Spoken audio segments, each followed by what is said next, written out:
Hello everyone, आप सभी का स्वागत है इस लेक्चर में। तो जैसा कि आप देख सकते हैं कि इस लेक्चर में हम जो बात करने जा रहे हैं वो हम बात करेंगे इंडस वैली सिविलाइजेशन के बारे में, जिसको आप सब सिंधु घाटी सभ्यता के नाम से भी जानते हैं। ठीक है, अगर हम थोड़ी सी बात करें इस इंडस वैली सिविलाइजेशन के बारे में या सिंधु घाटी सभ्यता के बारे में, तो मैं आपको बता दूं, एग्जाम्स के पॉइंट ऑफ व्यू से या आप कहें कि परीक्षाओं के मद्देनजर ये जो टॉपिक है, ये जो विषय है, ये बहुत ही इंपॉर्टेंट है या यूं कहें बहुत ही महत्वपूर्ण है। ठीक है, आप किसी भी एग्जाम में जाएंगे, ठीक है, आपको ये टॉपिक मिलना ही मिलना है, इससे क्वेश्चन आते ही आते हैं। ठीक है, ये हमारा एंशियंट हिस्ट्री का पार्ट है, जिसे हम प्राचीन भारत भी कहते हैं। ठीक है, और इंडस वैली सिविलाइजेशन से जो क्वेश्चन आते हैं वो मुख्यतः और आप कह सकते हैं मेन रूप से इन टॉपिक्स में से आते हैं जो हमने यहाँ पे इंडेक्स में लिखे हुए हैं। ठीक है, जैसे कि आपके डिस्कवरी एंड क्रोनोलॉजी हो गया, ठीक है, फीचर्स हो गया आपका, साइट्स हो गए आपके, रिवर्स हो गई आपकी, इकोनॉमी हो गई आपका, सोसाइटी हो गई आपकी, एंड डिक्लाइन हो गया आपका। ठीक है, और वहीं अगर हम हिंदी में बात करें इनकी, तो खोज और कालक्रम, उसके बाद आती हैं विशेषताएं, फिर साइटें, नदियां, अर्थव्यवस्था, समाज एवं पतन। ठीक है, ये जो है ये मेन टॉपिक्स हैं, आप कह सकते हैं ये वो टॉपिक्स हैं जहां से क्वेश्चंस आपको इंडस वैली सिविलाइजेशंस में मिलेंगे। ठीक है, इन क्वेश्चंस को हम लोग कवर करेंगे एक के बाद एक। ठीक है, हम पूरा इंडस वैली सिविलाइजेशन समझेंगे, वहां से जहां से इसकी खोज हुई, ठीक है, जहां से हमने इसको डिस्कवर किया, और उसके बाद हमने वहां क्या क्या देखा और उन चीजों का महत्व क्या था, उनकी इंपॉर्टेंस क्या थी, वो सब हम इस लेक्चर में कवर करने जा रहे हैं। तो ये लेक्चर आपका बहुत ही इंपॉर्टेंट होने वाला है, बहुत ही महत्वपूर्ण होने वाला है। तो please pay your attention here, कृपया यहाँ पे ध्यान दीजिएगा। ठीक है, तो आइए इस लेक्चर की शुरुआत करते हैं। तो पहली चीज यहाँ पे मैं शुरुआत करने से पहले एक चीज आपको बता देता हूं। ठीक है, जो है हमारा डिस्क्लेमर, अस्वीकरण। ठीक है, the images used in our slide deck are for educational purposes only. We respect the intellectual property rights of the original creators and owners of these images. If you are the owner of any of these images used in this deck and have any concern or issues, please contact us at sathi@iitk.ac.in and we shall remove the images. ठीक है, हमारे side deck में उपयोग की गई छवियां केवल शैक्षिक उद्देश्यों के लिए है। हम इन छवियों के मूल रचनाकारों और मालिकों के बौद्धिक संपदा अधिकारों का सम्मान करते हैं। यदि आप इस डेक में उपयोग की गई किसी भी छवि के स्वामी हैं और आपको कोई चिंता या समस्या है, तो कृपया हमसे sathi@iitk.ac.in पर संपर्क करें और हम इन छवियों को हटा देंगे। ठीक है, आइए अब आगे बढ़ते हैं मेन टॉपिक पे, जो कि है हमारा डिस्कवरी एंड द क्रोनोलॉजी। ठीक है, शुरुआत एवं खोज। तो फर्स्ट अगर हम बात करें सिंधु घाटी सिविलाइजेशन के बारे में, इंडस वैली सिविलाइजेशन भी आप कहते हैं, सिंधु घाटी सभ्यता भी आप कहते हैं इसको। ठीक है, यदि हम बात करें इसके बारे में तो हम कह सकते हैं the civilization was first discovered in the 1920s।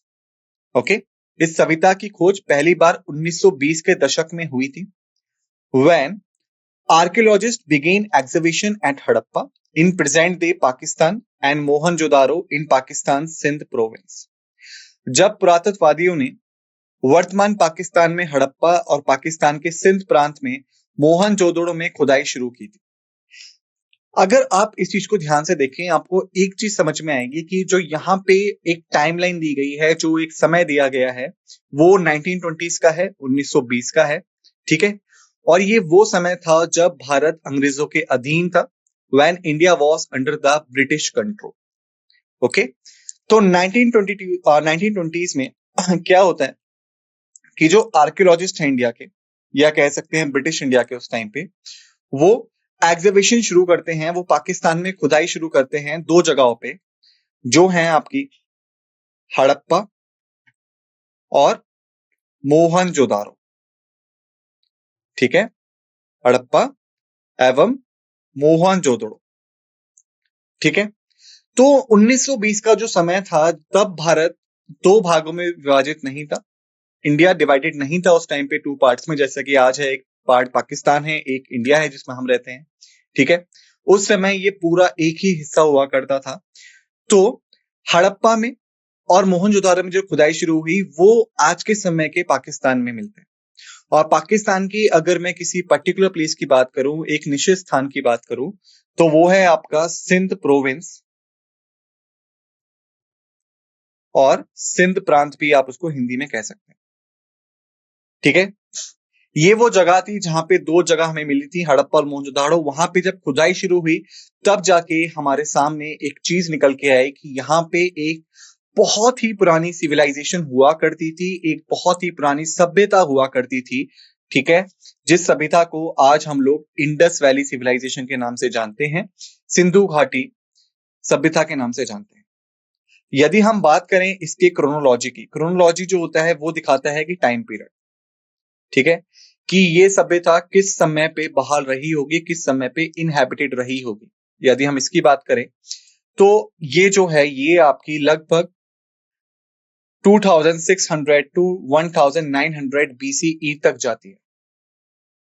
Hindi में बात करें, 2600 ईसा पूर्व से 1900 ईसा पूर्व तक माना जाता है।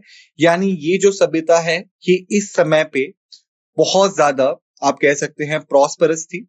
ठीक है, बहुत ज्यादा चलन में थी, और आप इनहैबिटेड भी से कह सकते हैं। ठीक है, लेकिन ये जो है ये इसकी क्रोनोलॉजी है कि इस समय तक थी। यदि हम बात करें इसकी पीक की, या जब ये अपने चरम पे थी, जब ये एकदम अपने ऑप्टिमम यूसेज पे थी, तो जो इसकी पीक पीरियड है वो हम जब कैलकुलेट करते हैं तो वो हमारा लगभग निकलता है 2500 BCE से 1900 BCE, यानी 2500 ईसा पूर्व से 1900 ईसा पूर्व तक माना जाता है। तो यहाँ पे कुछ चीजें हैं जो आपको ध्यान में रखनी है, वो क्या है? पहली चीज, लगभग 1920s के टाइम पे, 1920 के दशक के समय यहाँ पे खुदाई शुरू हुई। जिन दो जगहों पे खुदाई शुरू हुई उनका नाम था हड़प्पा और मोहनजोदारो। ये दोनों ही जगह आज के समय के पाकिस्तान में पड़ती हैं, उस समय हिंदुस्तान में हुआ करती थी। ठीक है, और पाकिस्तान की भी अगर हम किसी पर्टिकुलर प्लेस की या निश्चित स्थान की बात करें, तो वो था आपका सिंध प्रोविंस या सिंध प्रांत। यहाँ पे क्रोनोलॉजी जो है इसकी, वो 2600 ईसा पूर्व से 1900 ईसा पूर्व तक जाती है, 2600 BCE टू 1900 BCE तक।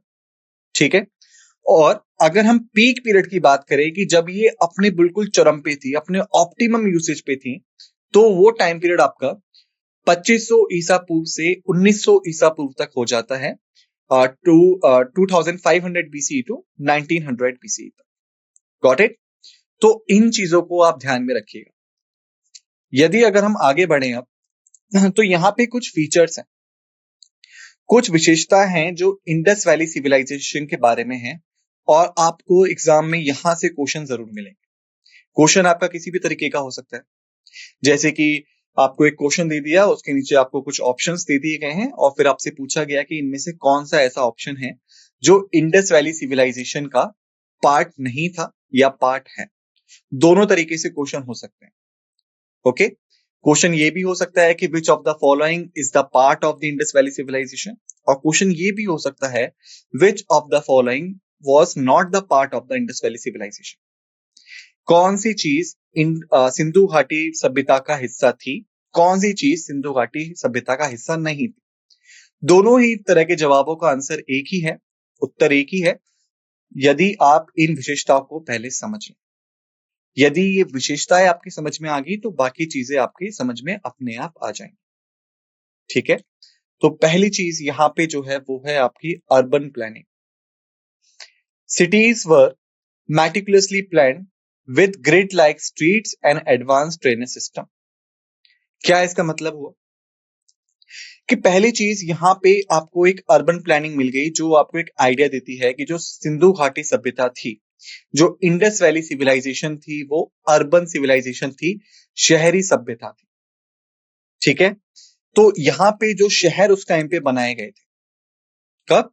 2600 ईसा पूर्व से 1900 ईसा पूर्व के बीच में जो शहर बनाए गए थे, जो शहर नियोजन का कार्य हुआ था, वो इतनी सावधानी पूर्वक बनाई गई थी कि वहां पे ग्रिड जैसी सड़कें थी और उन्नत जल निकासी प्रणालियां थी। अब ये क्या होता है, यदि अगर आप आज किसी बड़े मेट्रोपॉलिटन सिटी में या किसी बड़े शहर में रहते हो तो आपको पता होगा कि सड़कों को हमेशा 90 डिग्री एंगल से काटा जाता है। ठीक है, एक रोड ऐसा स्ट्रेट गया है, सीधा गया है, फिर अलग से रोड उसमें जुड़ते चले जाते हैं। ठीक है, उसी चीज को हम कहते हैं ग्रिड पैटर्न। ये जो ग्रिड पैटर्न है ये हम आज एडवांस सिटीज में प्रैक्टिस करते हैं, आधुनिक शहरों में प्रैक्टिस करते हैं। और ये ग्रिड जैसे सिस्टम हमारे पास इंडस वैली सिविलाइजेशन के टाइम पे भी थे। ठीक है, और सिर्फ यही नहीं था, ड्रेनेज सिस्टम, जैसे कि आप कह सकते हैं कि जो बड़े शहर होते हैं वहां पे जल निकासी की काफी अच्छी सुविधा होती है। ठीक है, फैसिलिटेशन दिया जाता है कि जो ड्रेनेज वाटर है, जो स्ट्रीट वाटर है, वो अच्छे से निकल जाए। तो वो सिस्टम्स जो हैं, जो हम आज के टाइम पे प्रैक्टिस करते हैं एडवांस स्टेज में, वो उस समय भी इंडस वैली सिविलाइजेशन में थे। तो जो शहर थी उनकी प्लानिंग ऐसे की गई थी कि सड़कें एकदम चौड़ी और एकदम ग्रिड पैटर्न में हो, प्रॉपर क्रॉसिंग ओवर हो। दूसरी चीज, जो ड्रेनेज वाटर था, जो जल निकासी थी, उसकी व्यवस्था इस तरीके से की जाए कि वो आज के एडवांस सिस्टम्स को भी टक्कर दे सकती है। तो ये इनकी सबसे पहली कह सकते हैं विशेषता थी और फीचर था। दूसरी चीज जो यहां पे आपको देखने को मिलती है वो मिलती है टेक्नोलॉजी।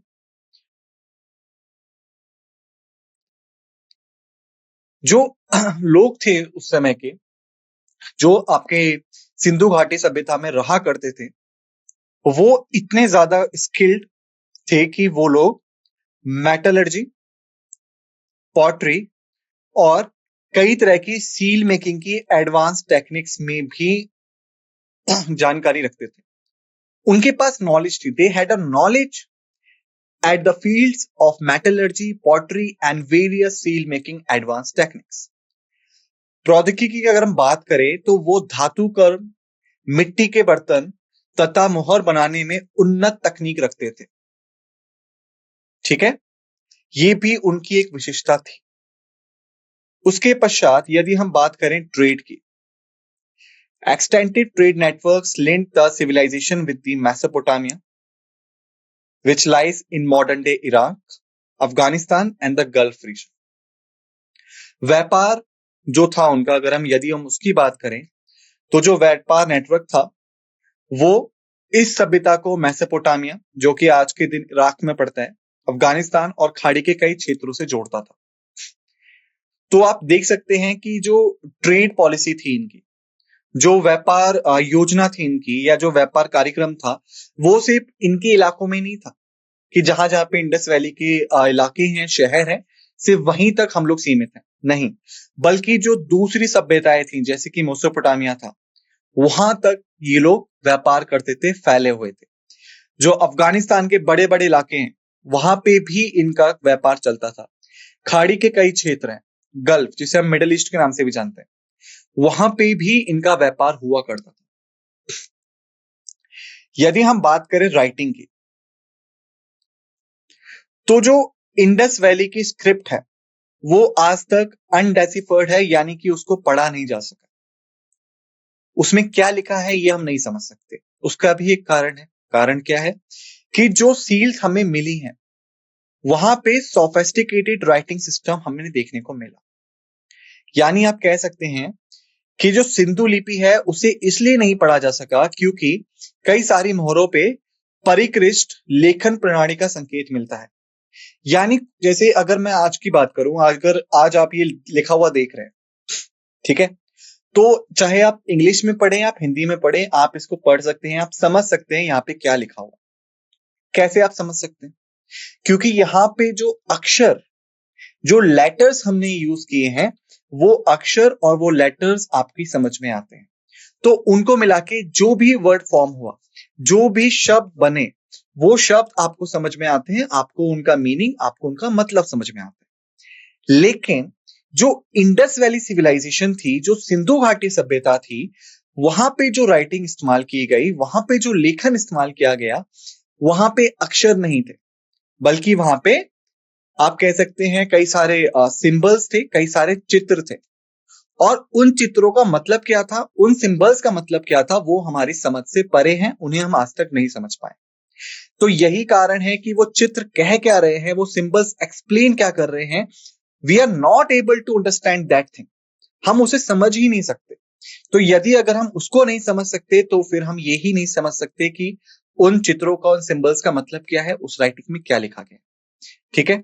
और यही वजह है, मैं आपको एक चीज बताता हूं कि क्वेश्चन जब आप एग्जाम में अटेम्प्ट करने जाएंगे इंडस वैली सिविलाइजेशन के रिगार्डिंग, तो वहां पे एक चीज आती है आपके सामने, और वो चीज क्या है कि why the Indus Valley civilization considered as an literate civilization. Sindhu घाटी सभ्यता को पढ़ी लिखी सभ्यता क्यों कहा जाता है? इस तरह के क्वेश्चन आपको देखने को मिलेंगे, और इसका जो आंसर निकल के आता है, जो उत्तर निकल के आता है, वो आपका यहां से निकल के आता है कि जो इनकी राइटिंग थी, जो इनका लेखन था, वो अपना खुद का था। ठीक है। यही वजह है कि हम समझ नहीं सकते, और हम इनको लिटरेट बोलते हैं, पढ़ा लिखा बोल देते हैं। और आप ऐसे भी बोल सकते हैं, Indus Valley civilization was considered as a literate civilization because they had their own type of script. Sindhu घाटी सभ्यता को पढ़ी लिखी सभ्यता इसलिए कहा जाता है क्योंकि उनके पास अपनी खुद की लेखन प्रणाली थी। ठीक है। उसके बाद हम बात करें एक दूसरे पॉइंट की, तो वो है art and craft. They were known for integrate terracotta figurines, pottery with unique motifs and distinct jewellery. यदि हम बात करें कला और शिल्प की, तो उनके पास जटिल टेराकोटा की मूर्तियां थी, अद्वितीय रूपाकनों वाले मिट्टी के बर्तनों और विशिष्ट आभूषणों के लिए इनको जाना जाता था। ठीक है। टेराकोटा क्या होता है? आपने क्ले मिट्टी देखी होगी, बचपन में खेला भी होगा। ठीक है। जो क्ले मिट्टी होती है, हम उसको पसंद करते हैं, क्यों? क्योंकि वो बाकी मिट्टियों से अलग होती है। आप उससे तरह तरह की डिजाइन बना सकते हैं, आप विभिन्न विभिन्न प्रकार की चीजें उससे बना सकते हैं। ठीक है। जब उस क्ले मिट्टी को बर्न किया जाता है, जला दिया जाता है, तब वो कुछ आप कह सकते हैं ब्लैक या बर्न रूप में निकल के आती है, काली या फिर जली हुई रूप में निकल के आती है। उसी रूप को हम टेराकोटा कहते हैं। तो इंडस वैली में होता क्या था, क्ले मिट्टी को जला के उसको टेराकोटा में कन्वर्ट कर दिया जाता था, टेराकोटा में बदल दिया जाता था, और फिर इसी टेराकोटा का इस्तेमाल करके कई सारी मूर्तियां बनाई जाती थी। तो यदि अगर आपका पेपर में प्रश्न है कि टेराकोटा की मूर्तियों से आप क्या समझते हैं, टेराकोटा क्या था, तो याद रखिएगा that was an burn clay, वो एक जली हुई क्ले मिट्टी थी। उसके साथ साथ जो इनके हमें पॉटरी मिलती है, बर्तन मिलते हैं, उस पे भी कई तरह के डिजाइन मिलते हैं। ठीक है। और उसके बाद जो ये लोग ज्वेलरीज पहनते थे, जो आभूषणों का ये लोग ये कह सकते हैं पहना करते थे, गहन करते थे, वो भी कई तरह के थे। उसमें भी कई सारी वैरायटीज, विशेषताएं आपको देखने को मिलेंगी। तो ये कुछ फीचर्स थे इंडस वैली सिविलाइजेशन के, जो हमें याद रखने। उनके पास उन्नत शहरी नियोजन था, गुड अर्बन प्लानिंग। उनके पास अच्छी खासी प्रौद्योगिकी थी, गुड टेक्नोलॉजी। उनका व्यापार दूर दराज के इलाकों तक फैला हुआ था, they had the vast trade network. उनका लेखन अपने आप में ही जटिल था, दे हैड द अनडेसिफर्ड राइटिंग्स। उनका कला और शिल्प कई तरह की विशेषताओं के साथ में आता था, they had the very distinct art and craft. तो ये कुछ विशेषताएं थी इंडस वैली सिविलाइजेशन की, जो मैंने आपको बताई। यदि अगर हम आगे बढ़े आप, तो देखिए जब इंडस वैली सिविलाइजेशन को हमने खोजा, ठीक है, खोजा मतलब क्या, अगर ऐसी कोई सभ्यता जिसके बारे में हम बात कर रहे हैं वो अस्तित्व में थी, उसका एग्जिस्टेंस था, तो क्या हुआ कि उस सभ्यता को हमें खोजना पड़ा। Why we had to find it out. देखिए यदि आप टाइम पीरियड देखें, यदि आप कालक्रम देखें, तो इंडस वैली आज की सिविलाइजेशन नहीं है। लगभग लगभग 5,000 साल पहले ये सभ्यता, ये सिविलाइजेशन हुआ करती थी, और 5,000 साल पहले ही लगभग इसका विनाश हो गया था, ये खत्म हो गई थी। तो अब आप सोच सकते हैं 5,000 साल से लेके आज तक जिस इलाके में सिविलाइजेशन थी, वहां पे मिट्टी जमी, वहां पे आप कह सकते हैं और तरह के लोग बसने स्टार्ट हुए, ठीक है, जिसकी वजह से क्या हुआ, जो इंडस वैली सिविलाइजेशन थी, उसका जो अस्तित्व था, उसका जो नामो निशान था, वो धीरे धीरे मिटता चला गया। और इसका नामो निशान दोबारा से हमारे सामने कब आया, जब हमने 1920 के दशक में वहां पे खुदाई चालू की। जब हमने खुदाई चालू की, हमें विभिन्न विभिन्न प्रकार की चीजें मिलनी स्टार्ट हुई। हमने फाउंड किया कई सारे शहरों को, ठीक है, हमने एक लेआउट ढूंढा, जिसको हमने बोला कि ये तो शहरी लेआउट है, ये एक शहर हुआ करता था। और इसके साथ साथ फिर पिक्चर क्लियर होनी स्टार्ट हुई कि ये जो जमीन है जिसको हम खोद रहे हैं, इस जमीन के नीचे कभी एक बहुत ही बड़ी सभ्यता हुआ करती थी। जमीन के नीचे का मतलब ये नहीं है कि पाताल में हुआ करती थी। जमीन के नीचे का मतलब ये है कि 5,000 साल से जो उसके ऊपर एक परत जम गई, वो परत अगर हम हटा दें तो वहां पे जो पहला मैदान था, जो ओरिजिनल ग्राउंड्स थे, वहां पे एक सभ्यता हुआ करती थी, जिसको हम आज इंडस वैली सिविलाइजेशन के नाम से जानते हैं, सिंधु घाटी सभ्यता के नाम से जानते हैं। इस सिंधु घाटी सभ्यता की कई सारी इंपॉर्टेंट साइट्स भी हैं, क्योंकि यदि आप क्षेत्रफल देखेंगे ना कभी भी इंडस वैली सिविलाइजेशन का, तो वो आपका पाकिस्तान में भी है, वो आपका हिंदुस्तान के भी कई इलाकों में है, वो पूरे में फैला हुआ था। तो जब हमने खुदाई स्टार्ट की, हमें हड़प्पा में कुछ मिला, फिर हमें मोहनजोदारो में कुछ मिला, फिर हम धीरे धीरे आगे बढ़ते गए तो हमें लोथल में कुछ मिला, धोलावीरा में कुछ मिला, ओके, सुक्ता गैंडोर में कुछ मिला। तो क्या होता गया, हमें कई तरह की साइट्स मिलनी स्टार्ट हुई, कई तरह की नई नई चीजें मिलनी स्टार्ट हुई। और जब भी मिलनी स्टार्ट हुई, तो अब हमने उनको एक नाम दिया, साइट, यानी एक ऐसी जगह जहां पे हमें इंडस वैली सिविलाइजेशन के अवशेष मिलते हैं, उनके रिमेन्स मिलने स्टार्ट हुए। और उन्हीं साइट्स में से कुछ महत्वपूर्ण साइट्स हैं जिनका आज हम लोग यहाँ पे डिस्कस करने वाले हैं, ठीक है। तो इंपॉर्टेंट साइट से आप क्या समझते हैं, आपको समझ में आ गया। अब बात करें अगर इनके बारे में, तो पहली जो थी वो थी Harappan civilization, sorry Harappa. Basically एक चीज यहां पे याद रखिएगा, मैं आपको बता देता हूं, इंडस वैली सिविलाइजेशन के कई सारे नाम हैं। जैसे पहला तो आपका इंडस वैली सिविलाइजेशन है, दूसरा इसको हड़प्पन सिविलाइजेशन भी कहते हैं, तीसरा इसको सरस्वती घाघरा सिविलाइजेशन के नाम से भी जाना जाता है। मैं दोबारा से बता देता हूं, सिंधु घाटी सभ्यता, हड़प्पन सभ्यता तथा सरस्वती घाघरा सभ्यता, इनको तीनों नाम से जाना जाता है। तो कभी भी एग्जाम में नाम बदल के क्वेश्चन आ जाए तो कंफ्यूज मत होइएगा, घबराइएगा मत, ये इसी के ही नाम है, ठीक है। अब नाम कैसे कैसे पड़े वो भी आपको बता देता हूं। इंडस वैली क्यों कहते हैं, क्योंकि जो इंडस नदी है, जो सिंधु नदी है, वो यहां से बहती है और उसी के किनारों पे ये सभ्यता बसाई गई थी, इसी वजह से इसको हम इंडस कहते हैं। हड़प्पन सिविलाइजेशन क्यों कहते हैं फिर, क्योंकि जो सबसे पहला शहर हमें मिला वो हड़प्पा ही था, इसलिए हम उसको हड़प्पन सिविलाइजेशन के नाम से भी जानते हैं, ठीक है। दूसरी चीज, सरस्वती घाघरा क्यों कहते हैं, क्योंकि जिस मैदान में ये फैली हुई थी, वहां पे सरस्वती और घाघरा नदियों के बीच के करीब वो मैदान था, इसलिए इसको हम सरस्वती घाघरा भी कह देते हैं, ठीक है। तो जो नाम है वो कई सारे हैं, और वो नाम क्यों है वो भी मैं आपको बता चुका हूं, ठीक है।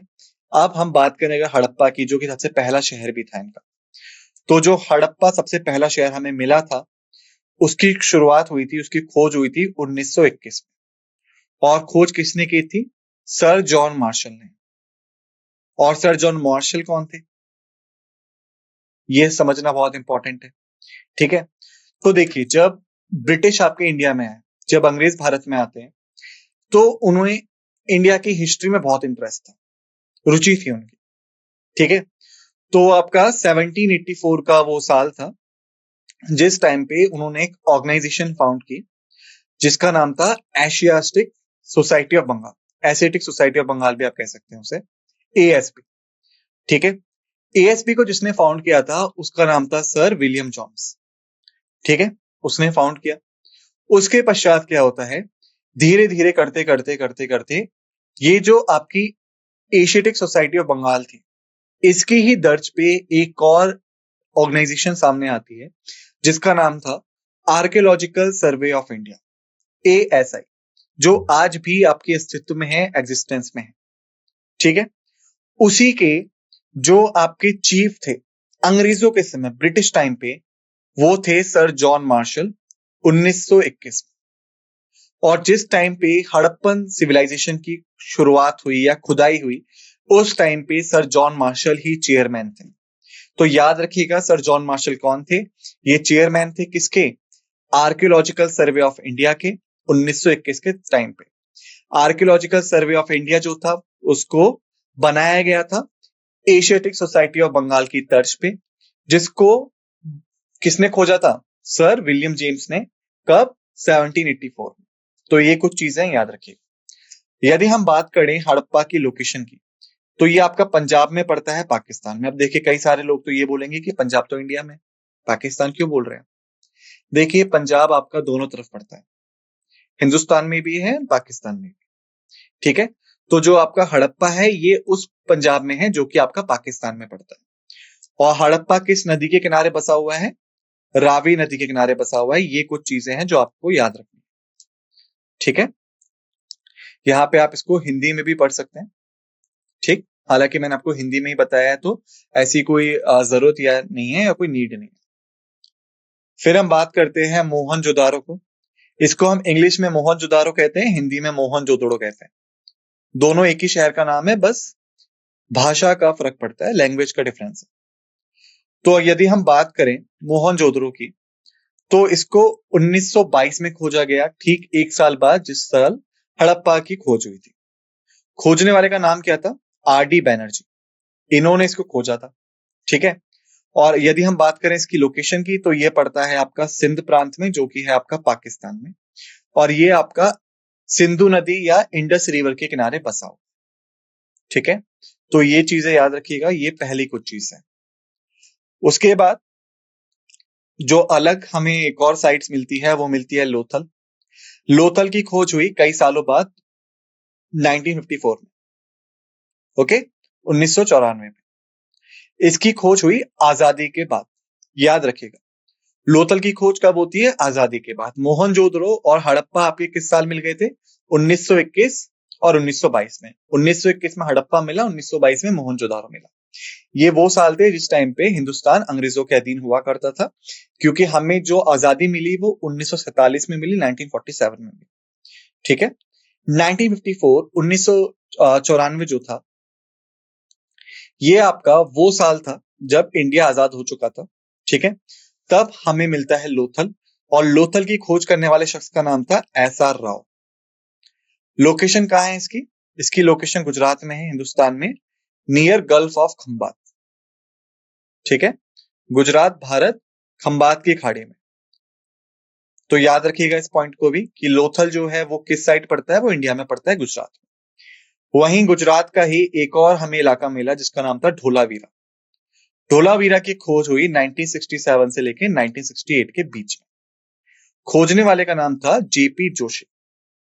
लोकेशन मैंने बता दी, गुजरात में है, और ये आपका आइलैंड ऑफ कादिर में पड़ता है। ठीक है, गुजरात के कच्छ जिले के कादिर द्वीप पर।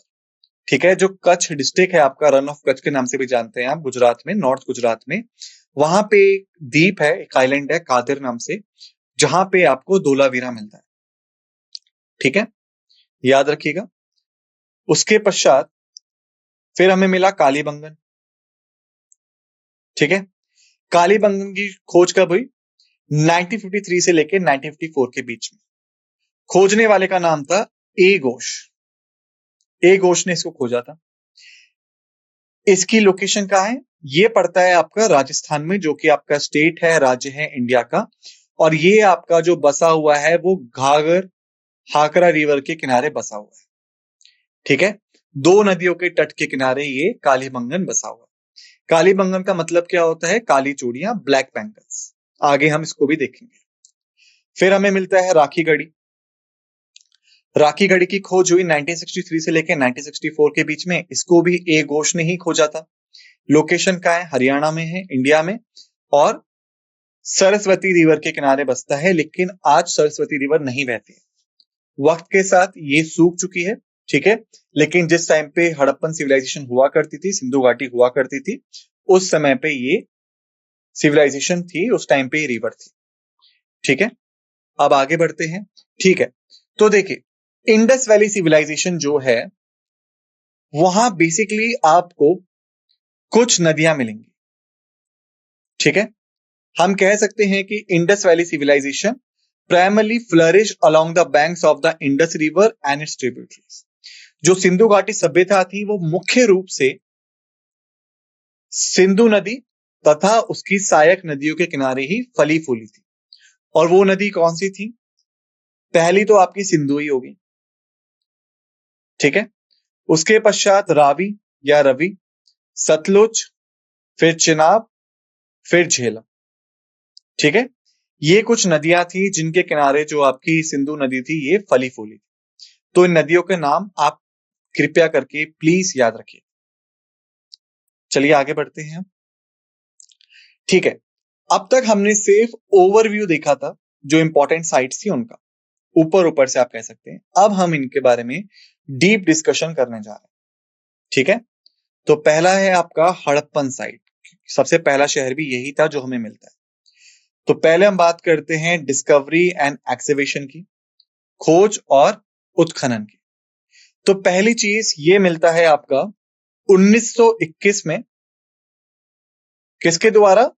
सर जॉन मार्शल के द्वारा, ठीक है, जिनके बारे में आपको बता चुका हूं। ये आपके डायरेक्टर जनरल थे आर्कियोलॉजिकल सर्वे ऑफ इंडिया के, जिसे आज हम ASI के नाम से भी जानते हैं, ठीक है। उस समय इन्होंने इसको खोजा था। लोकेशन पंजाब में पड़ती है, जो पाकिस्तान का पंजाब है। हिंदुस्तान के पंजाब में इसको काउंट मत कर दीजिएगा, आंसर गलत हो जाएगा, ठीक है। किस नदी के किनारे बसा हुआ था? रावी नदी के किनारे बसा हुआ था। अब जो एग्जैक्ट कोऑर्डिनेट्स हैं इसके, वो लगभग आपके 30 डिग्री 37 मिनट्स नॉर्थ लैटिट्यूड से 72 डिग्री 52 मिनट्स ईस्ट लॉन्गिट्यूड तक है, ठीक है। ये इसका फैलाव है, ये इसका एक्सटेंट है। यदि हम बात करें सिग्निफिकेंस की कि इसकी सिग्निफिकेंस क्या थी, तो हड़प्पा जो है वो one of the major urban centres था इंडस वैली सिविलाइजेशन का, या आप कह सकते हैं प्रमुख शहरी केंद्रों में से एक था, ठीक है। इसके बाद जो दूसरा प्रमुख शहर था वो था आपका मोहनजोदारो, जिसे आप मोहनजोदड़ो के नाम से भी जानते हैं, ठीक है। इस शहर को जो हमने खोजा तो यहां हमें कई सारी चीजें मिली देखने के लिए, समझने के लिए, जो हमें एक सिग्निफिकेंट इंसाइट प्रदान करती हैं किसके बारे में, कि किस तरीके से वो अर्बन प्लानिंग किया करते थे, उनके शहर किस तरीके से प्लान होते थे, किस तरह की संस्कृति थी, किस तरह का कल्चर था उन लोगों का, किस तरह की जीवन शैली थी, यानी किस तरह का लाइफस्टाइल वो लोग फॉलो करते थे। तो ये सब चीजें जो थी ये हमें जानने को मिली कब? जब हमने हड़प्पा को खोजा 1921 में, ठीक है। तब हमें ये सारी चीजें जानने को मिली, ये सारी चीजें हमें वहां से प्राप्त हुई। अब हम बात करें हड़प्पा के अर्बन लेआउट की या शहरी लेआउट की। तो देखिए, ये पहली बात तो ये मेटिकुलसली प्लान था, अच्छे से प्लान किया गया शहर था, जहां पे आपको ग्रिड पैटर्न पे आधारित गलियां मिलेंगी, जो कि आपकी advance urban planning and management system को दर्शाती हैं, ठीक है। यहां पे आपको सोफेस्टिकेटेड ड्रेनेज सिस्टम मिलेगा, जिसे कि अच्छे तरीके से बनाया गया था, ठीक। और किस तरीके से? जो नालियां थी, जो ड्रेन्स थी, जो कि आपकी गलियों से होकर निकलती थी, पहली चीज कि उनको ढक दिया गया। जैसा कि आज आपको देखने को मिलता है, जो बड़े शहर है वहां पे तो ये बहुत ही कॉमन है, जो नालियां होती हैं उनके ऊपर आपने देखा होगा पाटियां डाल दी जाती हैं, उन्हें कवर कर दिया जाता है, ताकि जो गंदा पानी है उसकी बदबू बाहर ना आए, और दूसरी बात, जो बीमारियां उससे हो सकती हैं वो ना फैले, ठीक है। और ये चीज हम आज करते हैं, जो कि हड़प्पा सिविलाइजेशन तब कर रही थी, ठीक है। और वहीं अगर हम बात करें स्ट्रक्चर और आर्किटेक्चर की, जो कि हमें हड़प्पन सिविलाइजेशन में देखने को मिलता है, तो देखिए पहली चीज उनके पास एक बहुत ही बड़ा वेल कंस्ट्रक्टेड बिल्डिंग्स थी, ठीक है, काफी बड़ी और अच्छे से बनाई गई इमारतें थी जो कि पकी हुई ईंटों से बनी हुई थी, जैसा कि आज आपको मिलता है। आप जाएंगे कभी, अगर आपने देखा हो भट्टा, हम कहते हैं उसको, ठीक है, अगर आप भट्टी साइड या भट्टा साइड जाओगे तो आपने देखा होगा कि मिट्टी से ईंटों को बना के फिर पकाया जाता है ताकि वो सॉलिड हो जाए। तो वैसी ही चीज हड़प्पा में भी थी, ठीक है। यहाँ पे कई सारे आवासीय परिसर थे, रेसिडेंशियल कॉम्प्लेक्स थी जहां पे लोग रहते थे, ठीक है। सार्वजनिक स्नान घर थे, पब्लिक बाथ्स थी जहां पे लोग एक साथ नहाते थे, जैसा कि आज आज समय आप स्विमिंग पूल का एग्जांपल ले सकते हो, ठीक है। ग्रीनरीज थी जहां पे भंडार करके अन्न को रखा जाता था, जो फूड था उसको स्टोर करते थे, ठीक है।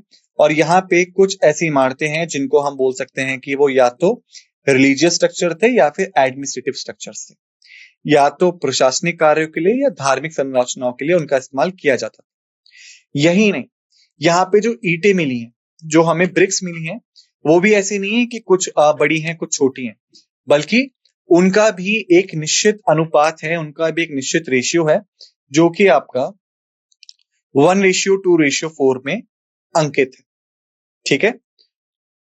उसके पश्चात आर्टिफैक्ट्स और फाइंड्स जो हमें यहाँ देखने को मिले, तो देखो हमें यहाँ कई तरह के आर्टिफैक्ट्स देखने को मिलते हैं, ठीक है, जिन पे हम पोट्री को इंक्लूड कर सकते हैं, जो बर्तन थे उनके उनको इंक्लूड कर सकते हैं, जहां पे हमें लाल और काले डिजाइन देखने को मिलते हैं, रेड एंड ब्लैक डिजाइन देखने को मिलते हैं, कई सारी टेराकोटा की मूर्तियां देखने को मिलती हैं, कई सारी ऐसी सील्स मिलती हैं जिनपे इंस्क्रिप्शंस दिए गए हैं, ठीक है। मैंने बताया भी था कि उन सील्स पे क्या लिखा हुआ है वो हम पढ़ नहीं सकते, क्यों? क्योंकि वो सिर्फ एक सिंबल है, सिर्फ एक चित्र है और हम उसको समझ नहीं सकते, ठीक है। उसके पश्चात कई सारे तांबे और कांसे के उपकरण देखने को मिलते हैं, कॉपर एंड ब्रॉन्ज देखने को मिलता है, कई सारे आभूषण, ज्वेलरी और कई सारे टॉयज, खिलौने भी हमें देखने को मिलते हैं। उसके पश्चात एक डांसिंग गर्ल, एक नृत्य करती हुई लड़की की एक ब्रॉन्ज की फिगराइन है जो भी हमें यहाँ मिलती है हड़प्पा, ठीक है।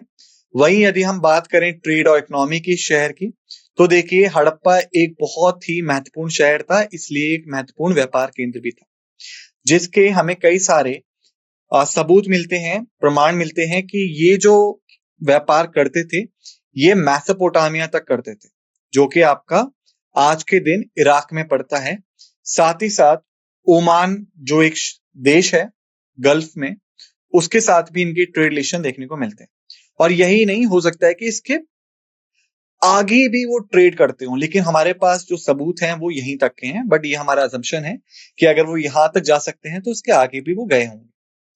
जो डिस्कवरी है सील्स की और सीलिंग्स की, वो सजेस्ट करता है कि जो एडमिनिस्ट्रेशन और ट्रेड सिस्टम था वो प्रॉपर डॉक्यूमेंटेड था, यानी प्रॉपर प्रलेखन था, उनका रिकॉर्ड प्रॉपर मेंटेन किया जाता था, ठीक है।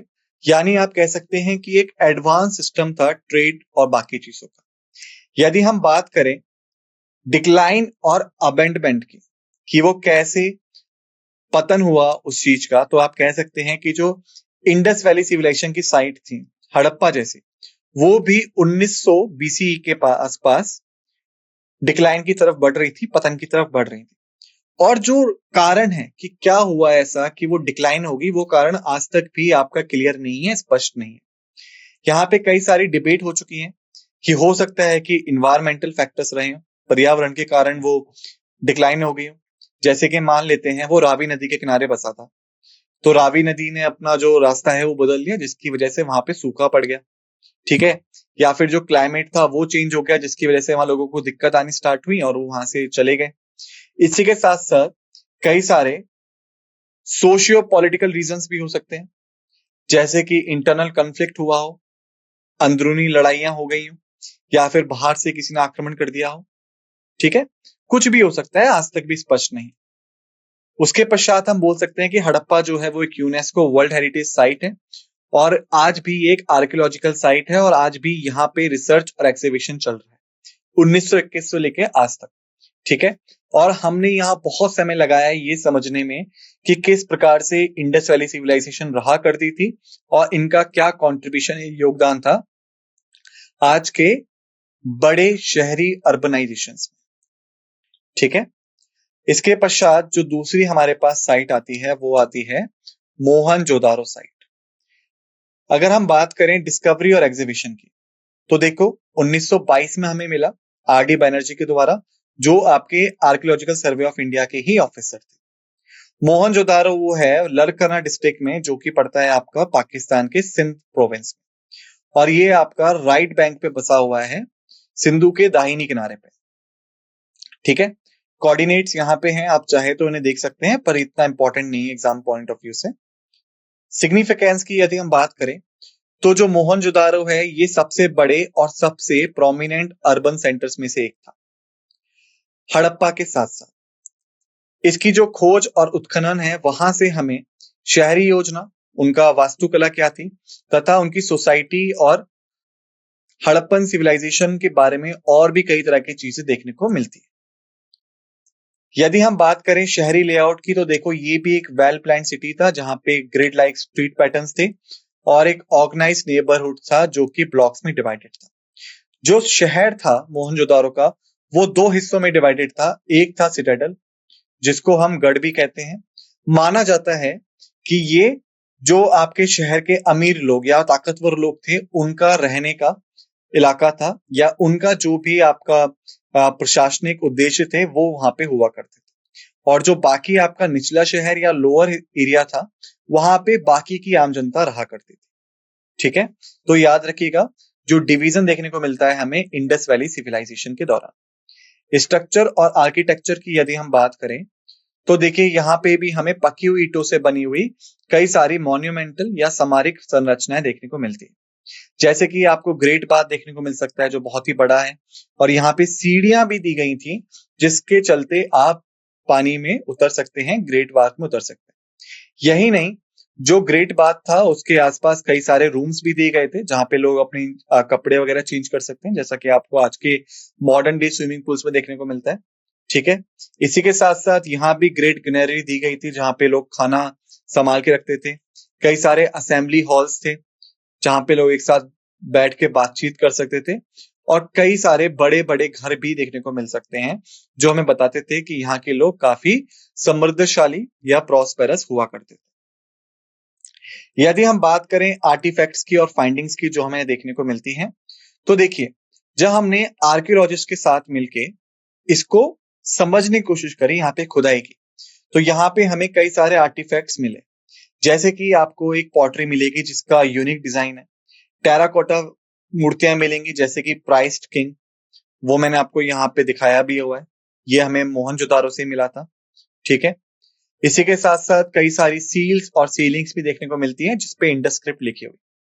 कई सारे कॉपर और ब्रॉन्ज के टूल्स हैं, बैट्स हैं, ज्वेलरीज हैं, और जो मोहनजोदारो की सील्स हैं वो आमतौर पे जानवरों को और सिंबल्स को दर्शाती हैं। और जैसा मैं बता चुका हूं कि हमें पता ही नहीं है कि उनका मतलब क्या था, तो हम समझ ही नहीं सकते वो क्या कहना चाह रहे। ठीक है, इसी के साथ साथ यहाँ पे अच्छा खासा एडमिनिस्ट्रेशन, ट्रेड और रिचुअलिस्टिक प्रैक्टिसेस हमें देखने को मिलती है। ठीक है, तो ये मोहनजोदारो के बारे में था।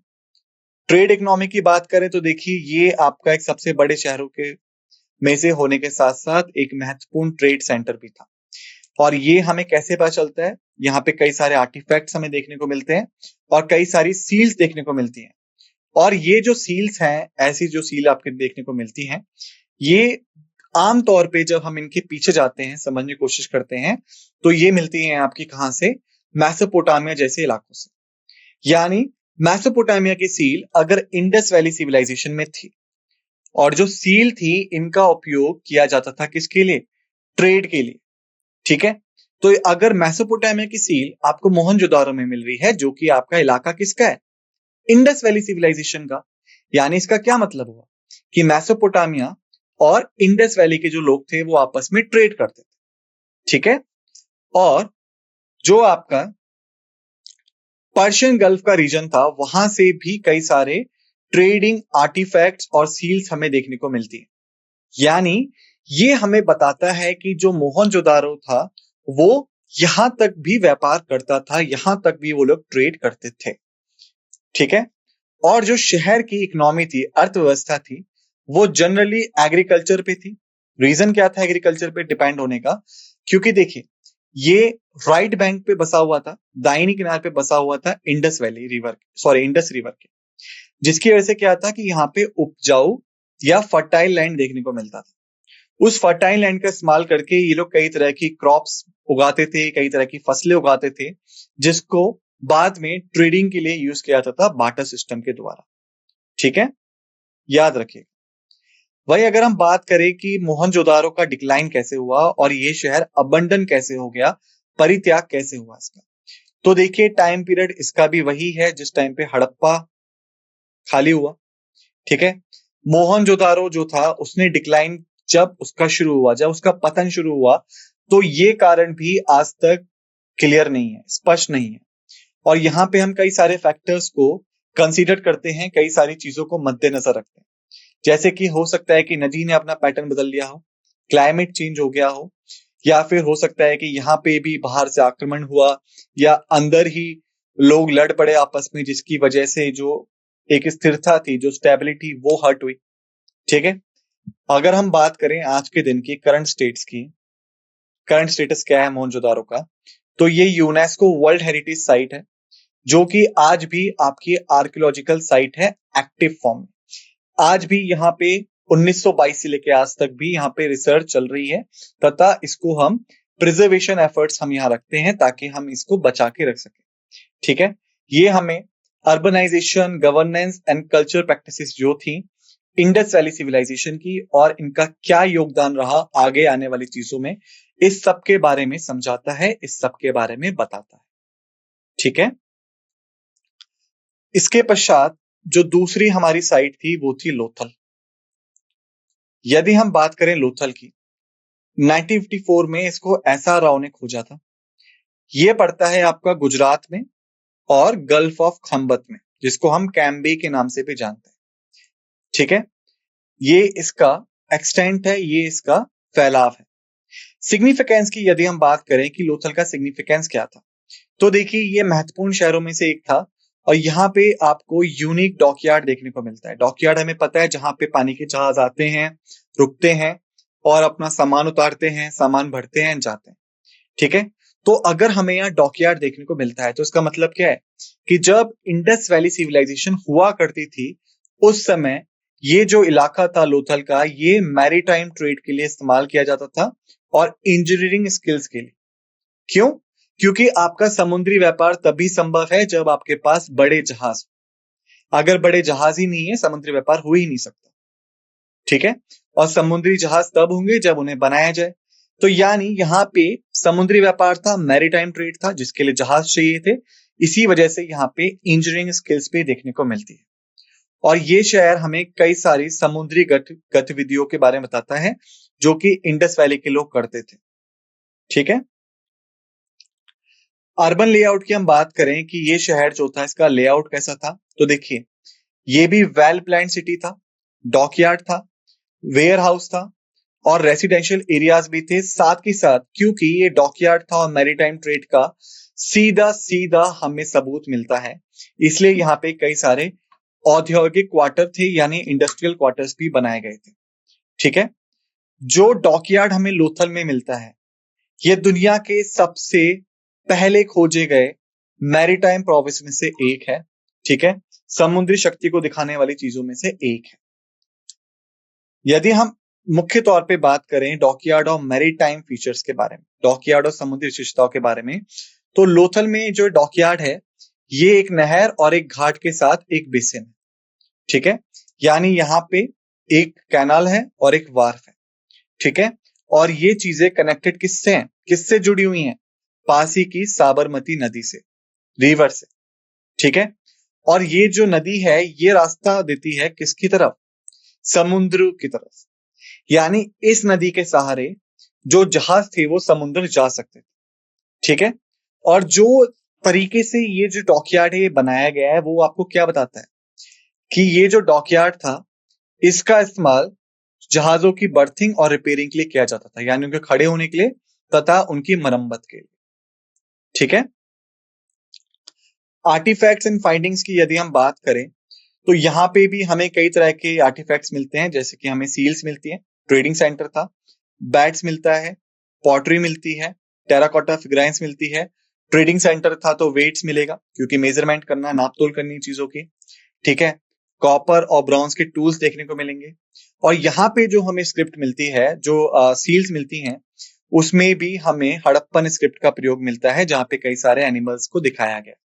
और हम मानते हैं कि इन एनिमल्स का उपयोग एडमिनिस्ट्रेशन, ट्रेड या फिर कुछ रिचुअलिस्टिक प्रैक्टिसेस को दिखलाने के लिए किया गया था। ट्रेड और इकोनॉमी की बात करें तो अब तक हम समझ ही चुके हैं कि ये one of the major centre था ट्रेड के लिए, यानी कि समुद्री ट्रेड के लिए। हड़प्पन सिविलाइजेशन को समुद्र के द्वारा अरेबियन सी से जोड़ता था, जहां से हम मेसोपोटामिया तक भी जा सकते थे, ठीक है। और यहाँ पे जो हमें आप कह सकते हैं कि डिस्कवरी मिलती है रॉ मटेरियल्स की, जैसे शेल मिलता है, आइवरी मिलता है और सेमी प्रीशियस स्टोन्स मिलते हैं डिस्टेंस रीजन से। ये हमें एक्सटेंसिव ट्रेड नेटवर्क दर्शाते हैं, यानी जो इनका ट्रेड नेटवर्क था वो काफी बड़ा था, ठीक है। चलिए अब आगे बढ़ते हैं।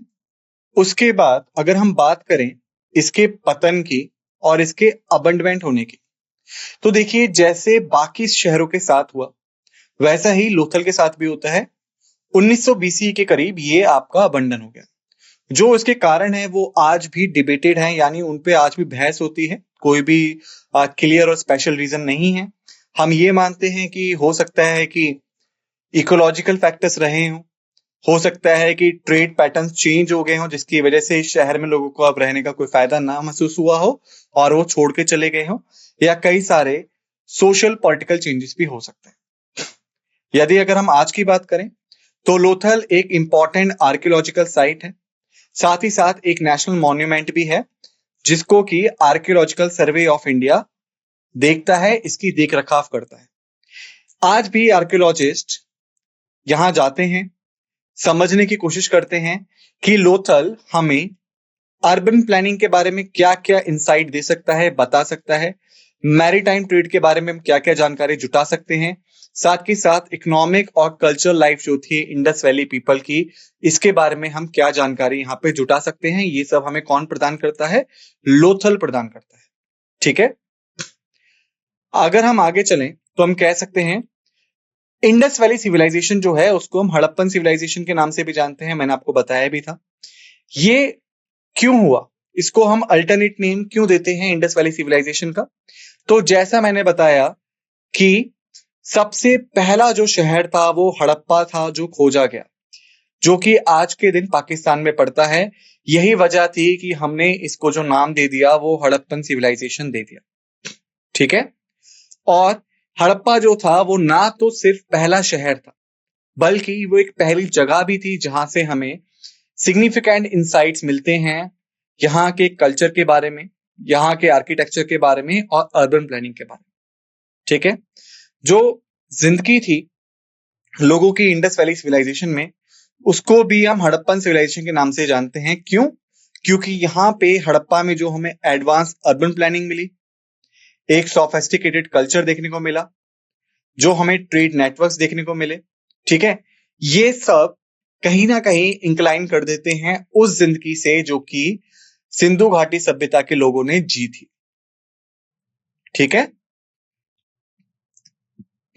अब अगर हम बात करें इनके एग्रीकल्चर और ट्रेड के बारे में,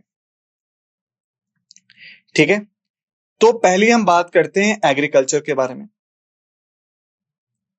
तो जो इनकी अर्थव्यवस्था थी, जो इनकी इकोनॉमी थी, वो कृषि आधारित थी या एग्रीग्रियन थी। देखिए हम जब बात करते हैं इंडस वैली सिविलाइजेशन की तो हम बात कर रहे हैं प्राचीन समय की, ठीक है, एंशिएंट टाइम्स भी आप बोल सकते हैं। तो उस टाइम पे ना तो आपका इंटरनेट था, ना एआई सिस्टम था, ना ही बड़ी बड़ी फैक्ट्रीज हुआ करती थी। तो जो मेन आप कह सकते हो इनकम सोर्स थी, जो मेन लिवलीहुड था, जीवन यापन का तरीका, वो आपकी कृषि ही थी। तो इसी वजह से इनकी जो इकोनॉमी थी वो भी आपकी मुख्य रूप से एग्रीग्रियन थी, ठीक है। और इसका एक और सबसे बड़ा कारण क्या था? फर्टाइल रिवर वैलीज, उपजाऊ नदी घाटियों की वजह से। जैसा कि हम जानते हैं इंडस रिवर और उसकी ट्रिब्यूटरी सिंधु नदी और उसकी सहायक नदियों ने यहाँ पे इनको एक उपजाऊ जमीन प्रदान की थी, जिसका इस्तेमाल इन्होंने बखूबी किया कृषि आधारित अर्थव्यवस्था बनाने में। इन्होंने कई तरह की फसलें उगाई, जैसे कि वीट गेहूं उगाया, आप कह सकते हैं बार्ले जौ उगाया, पल्सेस दालें उगाई, कॉटन कपास भी आप कह सकते हैं। ठीक है, एक चीज याद रखिएगा, इंडस वैली में लोग कॉटन को सिंधन बोलते थे। ठीक है, कॉटन का मतलब था सिंधन। यहाँ पे हमें एडवांस इरिगेशन सिस्टम देखने को मिलता है, अच्छी कैनाल और वेल सिस्टम देखने को मिलता है, जिससे हमें पता चलता है कि जो इनकी वाटर रिसोर्स मैनेजमेंट था वो भी अपने समय में एक आधुनिक मैनेजमेंट रहा था। हम ट्रेड की बात करें तो ये स्किल ट्रेडर्स थे, जिनके काफी बड़े ट्रेड नेटवर्क्स थे। यहाँ पे इन लोगों ने जो ट्रेड किया वो दूर दराज के इलाकों जैसे कि मेसोपोटामिया, ओमान और यहां तक कि हम मानते हैं मिस्र या इजिप्ट तक भी लोगों ने ट्रेड किया। जो ये ट्रेड करते थे वो किन चीजों का करते थे वो जानना जरूरी है, जैसे कॉपर हो गया, टिन हो गया, सेमी प्रीशियस स्टोन्स हो गए, टेक्सटाइल्स होगी, पॉटरी होगी और कई सारे लग्जरी आइटम्स हो गए, जैसे कि आपके आइवरी एंड वेट, जिन्हें हम विलासता वस्तुएं भी कहते हैं। ठीक है, आगे बढ़ते हैं। हम इनकी शिल्प कौशल या क्राफ्टमैनशिप की बात करें तो देखिए, जो हमें चीजें मिली उससे हम कह सकते हैं कि ये काफी निपुण थे, प्रोफिशिएंट थे, किसमें? क्राफ्टमैनशिप में या शिल्प कौशल में। इन्होंने कई तरह की पॉटरी बनाई जिसपे अलग अलग तरह के डिजाइन हमें देखने को मिलते हैं। इन्होंने मेटल वर्क पे भी काम किया, जैसे कि ब्रॉन्ज एंड कॉपर मेटल्स भी ये लोग यूज करते थे। साथ ही साथ मोतिया बनाने में, शंख बनाने में भी इनका काम था। और टेराकोटा फिगराइंस तो बहुत ज्यादा एक्सटेंसिवली या बहुत ज्यादा बड़ी मात्रा में हमें इंडस वैली सिविलाइजेशन में देखने को मिलती है। ठीक है, यदि हम बात करें इंडस्ट्रीज की, क्यों? क्योंकि हम बात कर रहे हैं एक अर्बन सिविलाइजेशन की, तो मान के चलिए इंडस्ट्रीज तो होंगी।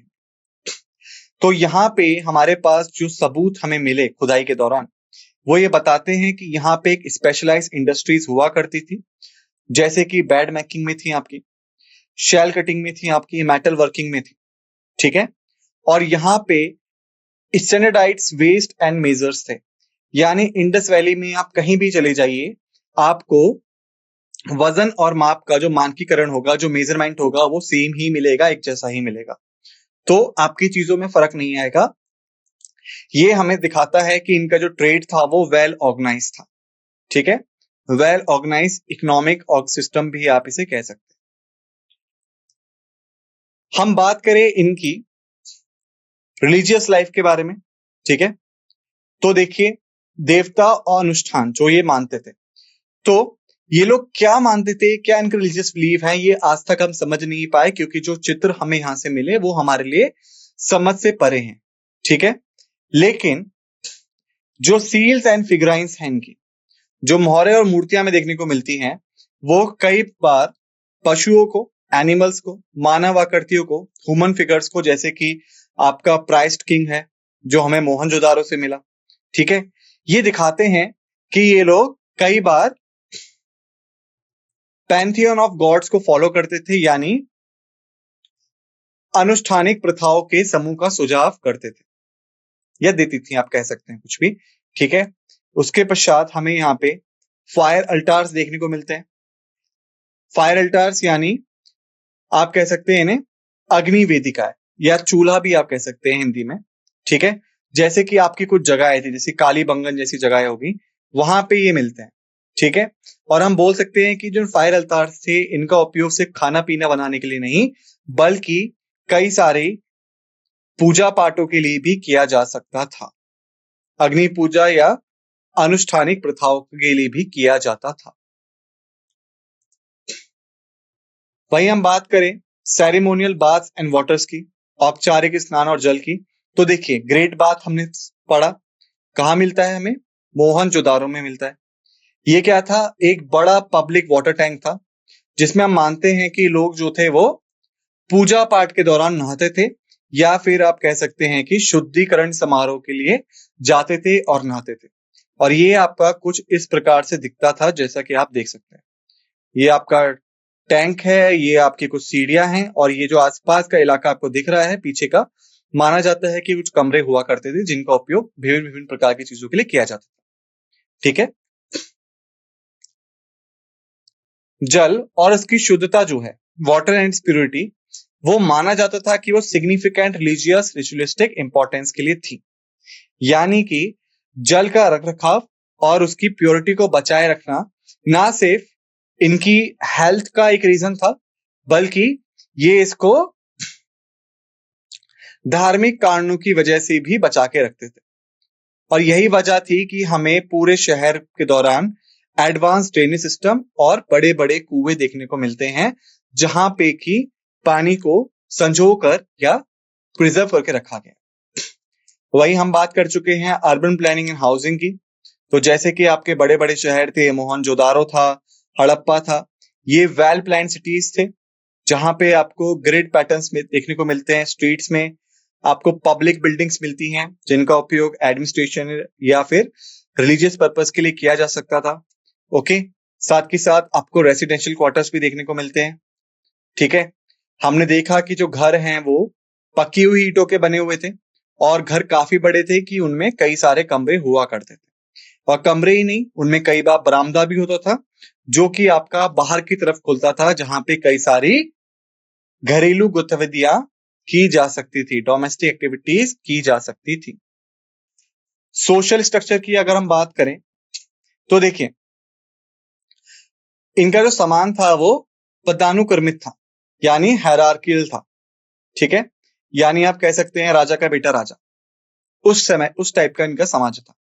ठीक है, इसकी वजह से हम देख सकते हैं कि जो यहाँ पे अमीरी और गरीबी की हायरार्की थी, वो हमें कहाँ देखने को मिलती है?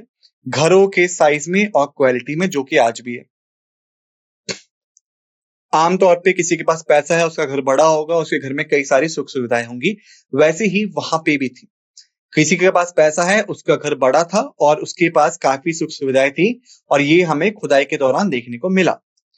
जो हमें यहाँ पे सील मिलती हैं, वो कई बार कुछ लोगों को बहुत ही विस्तृत पोशाक या विशिष्ट प्रतीकों के साथ दर्शाती हैं।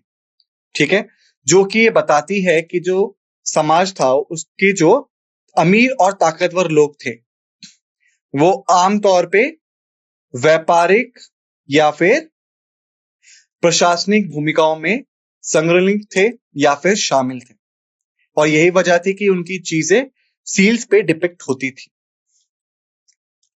वही हम बात करें इनके स्वास्थ्य और वेलबींग की, तो देखिए हमें यहाँ पे स्केलेटन रिमेन्स मिलते हैं, जो कि बताते हैं कि जो हड़प्पा के लोग थे वो पब्लिक हेल्थ और हाइजीन के बारे में काफी ज्यादा अवेयर थे। ठीक है, उनके पास मेडिकल नॉलेज और तथा उनकी प्रैक्टिस तक का भी एक्सेस था, या आप कह सकते हैं उन्हें इसकी भी समझ थी। ठीक है, और वो हमें कैसे पता चला? खुदाई के दौरान हमें कई सारे मेडिकल इंस्ट्रूमेंट्स मिलते हैं, और यहां तक कि कई सारे सर्जरी के प्रमाण भी देखने को मिलते हैं। ठीक है, वहीं हम बात करें दफन प्रथाओं की या बरियल प्रैक्टिस की, तो हड़प्पा जो थे उनकी डिफरेंट बरियल मेथड्स थे, जिसमें वो लोगों को गड्ढों में भी दफनाते थे, और कभी कभी दाह संस्कार या फिर आप क्रीमेशन भी कह सकते हैं, अंतिम संस्कार भी करते थे। और यही नहीं, कई बार कब्रों में कई तरह के गुड्स हमें देखने को मिलते हैं, कई तरह की चीजें हमें देखने को मिलती हैं, जैसे कि बर्तन, पॉटरी, ज्वेलरी हो गई, या फिर पर्सनल ऑर्नामेंट्स हो गए जो लोग पहनते थे। ठीक है, ये हमें बताते हैं कि हड़प्पा के लोग ये मानते थे कि मरने के बाद इंसान दूसरी दुनिया में जाता है, जहां पे उसको इन चीजों की जरूरत पड़ेगी। और यही सेम कल्चर हमें कहां देखने को मिलता है? इजिप्ट में भी। ठीक है, वही हम बात करें डिक्लाइन की इंडस वैली सिविलाइजेशन के, तो हमें पता है वो 1900 बीसी के आसपास हुआ, और आज तक भी इसका कारण क्लियर नहीं है। ठीक है, हमने कई सारी थ्योरीज बनाई, कई सारे हिस्टोरियंस ने, कई सारे आर्कियोलॉजिस्ट ने, लेकिन एग्जैक्ट रीजन, जो एग्जैक्ट कारण है, वो हमें कभी समझ में नहीं आया। और हमने फिर क्या करा? इन सारी थ्योरीज को कंबाइन कर दिया, कॉम्बिनेशन ऑफ फैक्टर्स बनाया, ताकि एटलीस्ट हमें कुछ आइडिया लगे कि वहां क्या हुआ था। तो उसके कई सारे कारण हैं, जैसे कि इन्वायरमेंटल फैक्टर्स हो सकते हैं, क्लाइमेट चेंज आप कह सकते हो। कई रिसर्चर्स का मानना है कि मानसून पैटर्न शिफ्ट हो गया, जिसकी वजह से नदियां सूख गई, और इसकी वजह से एग्रीकल्चर प्रैक्टिसेस खराब हो गई, क्रॉप्स उगी नहीं, उपजाऊ भूमि बर्बाद होगी, जिसकी वजह से लोगों ने वहां से जाना मुकर्रर समझा। हो सकता है कि यहाँ पे कोई प्राकृतिक आपदा आई हो, नेचुरल डिजास्टर आया हो, ठीक है, जो लोकेशन है मोहनजोदारो की या इंडस वैली सिविलाइजेशन की, वो सिस्मिक एक्टिविटी या भूकंपीय गतिविधियों के लिए काफी ज्यादा आप कह सकते हैं प्रिविलेंट है, वहां पे कई बार ये चीजें होती हैं। तो इसकी वजह से हो सकता है कोई बड़ा भूकंप आया, लोगों को वहां से जाना पड़ा, या फिर एक बहुत बड़ी बाढ़ आई जिसकी वजह से कई शहर डूब गए, लोग वहां से चले गए, ठीक है। हो सकता है कि इन दो कारणों की वजह से, बाढ़ या अर्थक्वेक की वजह से, जो इंफ्रास्ट्रक्चर था वो डैमेज हो गया और बहुत से लोग प्रभावित हुए, जिसकी वजह से सभ्यता खत्म हो गई। या फिर अगर हम इकोलॉजिकल डिग्रेडेशन की बात करें तो डिफॉरेस्टेशन एंड सॉइल इरोजन हो सकता है। हो सकता है कि जब लोग बसने लगे तो शहर बढ़ने लगे, जिसकी वजह से पेड़ों की कटाई हुई, ठीक है। उसके बाद कई सारे रीजनों की वजह से जो मिट्टी थी वो बह गई, या उसकी जो ये कैसे उपजाऊ परत थी वो खत्म हो गई, जिसकी वजह से क्या हुआ कि जो एग्रीकल्चर प्रोडक्टिविटी थी वो कहीं ना कहीं इंपैक्ट हुई और चीजें खत्म हो गई। सैलिनाइजेशन हम कह सकते हैं कि जब ज्यादा सिंचाई की गई तो हो सकता है इसकी वजह से नमक की मात्रा मिट्टी में बढ़ गई, और जब भी ऐसा होता है तो क्या होता है, जो आपकी कृषि भूमि होती है या एग्रीकल्चर लैंड होता है वो कुछ समय के बाद अनुपयोगी हो जाता है, या फिर आप उसका इस्तेमाल नहीं कर सकते। तो ये कारण हो सकते हैं जो यहाँ पे भी हुए। इसके पश्चात और भी कई कारण हो सकते हैं, जैसे कि हो सकता है इंटरनल कन्फ्लिक्ट, आंतरिक संघर्ष। हमें यहाँ पे कई बार फोर्टिफिकेशन देखने को मिलता है, यानी किलेबंदी जैसी भूमिका देखने को मिलती है, जो हमें बताती हैं कि यहाँ पे राजा महाराजा जैसी चीजें भी हुआ करती थी। कई सारे कंकाल हैं, स्केलेटन रिमेन्स हैं, जो ये बताते हैं कि हो सकता है यहाँ पे वॉयलेंस हुआ हो, संघर्ष हुआ हो या युद्ध हुआ हो, जिसकी वजह से जो डिस्टेबलाइजेशन था वो कॉज हुआ सिविलाइजेशन में, अस्थिरता पैदा हुई सिविलाइजेशन में, सभ्यता में, और लोगों को यहां से जाना पड़ा। वहीं पे हम पॉलिटिकल फ्रेगमेंटेशन की बात कर सकते हैं, ठीक है। हो सकता है कि जब शुरुआत में सभ्यता बसनी स्टार्ट हुई तब यहाँ पे सेंट्रलाइज अथॉरिटी थी, ठीक है, लेकिन वक्त के साथ साथ जब इसका फैलाव हुआ, ये एक्सटेंड होनी स्टार्ट हुई, तो दूर दराज के इलाकों में सेंट्रलाइज अथॉरिटी पहुंच नहीं पाई, जिसकी वजह से वो इलाके अलग होने लगे और रीजनल ऑटोनॉमी बढ़ने लगी। यानी एक सभ्यता में से ही अलग अलग सभ्यताएं निकलनी शुरू हो गई, जिसकी वजह से कई सारे शहरों में और कई सारे राज्यों में आपस में ही कंपटीशन स्टार्ट हो गया, और धीरे धीरे ये चीज पतन की तरफ चली गई। हो सकता है ट्रेड डिस्रप्शन हुआ हो, ट्रेड रूट्स चेंज हो गए हो, या कंपटीशन मिलना स्टार्ट हुआ हो बाकी सिविलाइजेशन से, जिसकी वजह से जो आपकी आर्थिक स्थिरता थी, इकोनॉमिक स्टेबिलिटी थी इंडस वैली सिविलाइजेशन की, वो इस तरीके से अफेक्ट हुई कि लोगों को अपना रोजगार खोना पड़ा, लोगों की आर्थिक स्थिति खराब हो गई, जिसकी वजह से वो वहां से चले गए। और जब आर्थिक स्थिति खराब हुई तो जो वेल्थ एंड रिसोर्सेज अवेलेबल थे शहरों के लिए वो भी कम पड़ने लगे, और अल्टीमेटली वो शहर बर्बाद हो सकता है रिसोर्स डिप्लेशन हुआ हो, लोकल रिसोर्सेज को इतना ज्यादा इस्तेमाल किया गया कि वो एक टाइम के बाद खत्म हो, जैसे कि कॉपर एंड टीन, उनका इस्तेमाल कई सारी चीजों में किया गया। ब्रॉन्ज प्रोडक्शन बहुत ज्यादा बड़ी मात्रा में हुआ, जिसकी वजह से क्या हुआ, ये चीज मिलनी बंद हो गई, इन चीजों का जो रखाव था वो खत्म हो गया, जिसकी वजह से जो मैन्युफैक्चरिंग और ट्रेडिंग एक्टिविटीज थी जो इसी चीज के आसपास घूमती थी वो खत्म हो, ठीक है। अगर हम बात करें कल्चरल या सांस्कृतिक परिवर्तन के बारे में, तो हो सकता है कि जो धार्मिक प्रथाएं थी या जो विश्वास था उसमें बदलाव हुआ हो, जिसकी वजह से लोगों में आपसी मनभेद पैदा हो गए हों, और उन लोगों ने अपने ट्रेडिशनल स्ट्रक्चर को छोड़ के दूसरी तरफ जाने का फैसला लिया। या फिर माइग्रेशन और पॉपुलेशन मूवमेंट हो सकता है। कई स्कॉलर्स ये तक मानते हैं कि जो पॉपुलेशन थी वो इतनी बड़ी मात्रा में दूसरी तरफ चली गई या फिर इंडस वैली को छोड़ के गई, कि जिसकी वजह से क्या हुआ कि ये डिक्लाइन हो गई, इसके जो अर्बन सेंटर्स थे वो अबंडन हो गए रोजगार के कारण या फिर क्लाइमेट के कारण या चीजों की कमी के कारण, और लोग शहरी क्षेत्रों से ग्रामीण क्षेत्रों की तरफ या रूरल एरियाज की तरफ चले गए, जिसकी वजह से फाइनली इंडस वैली खत्म हो गई। और ट्रेड नेटवर्क्स तो हम पढ़ ही चुके हैं कि जो एक्सटर्नल ट्रेड नेटवर्क्स थे, हो सकता है कि उनमें डिक्लाइन आ गया हो। मैसोपोटामिया के साथ कई सारे वैल्यूएबल गुड्स एंड रिसोर्सेज जो थे सिटीज के, वो खत्म हो गए हों, जिसकी वजह से इंडस वैली की इकोनॉमिक वायबिलिटी खत्म हो गई और ये सभ्यता भी खत्म हो गई। तो काफी सारे कारण हैं इंडस वैली के खत्म होने के, लेकिन आज तक भी कोई भी कारण हमें स्पष्ट रूप से ज्ञात नहीं है, हमें पता नहीं है कि क्या हुआ था। ठीक है, तो ये एक चीज थी। तो आज हमने इंडस वैली सिविलाइजेशन खत्म कर लिया है। जो भी महत्वपूर्ण पॉइंट्स थे वो हमने यहाँ पे देखे हैं, यहाँ पे कवर किए हैं। ठीक है, इन सभी पॉइंट्स को आप अच्छे से तैयार कीजिएगा, याद रखिएगा। क्वेश्चन जो आपके एग्जाम्स में आते हैं वो मेनली इन्हीं पॉइंट्स में से पूछे जाते हैं। तो अगर आप इन पॉइंट्स को अच्छे से तैयार कर लेंगे तो आप जब सवाल हल करेंगे आपके एग्जाम में, तो अब आपको बहुत ज्यादा आसानी होगी उन चीजों को हैंडल करने। ठीक है, तो इसी नोट के साथ इस लेक्चर को समाप्त करते हैं। आप सभी का धन्यवाद।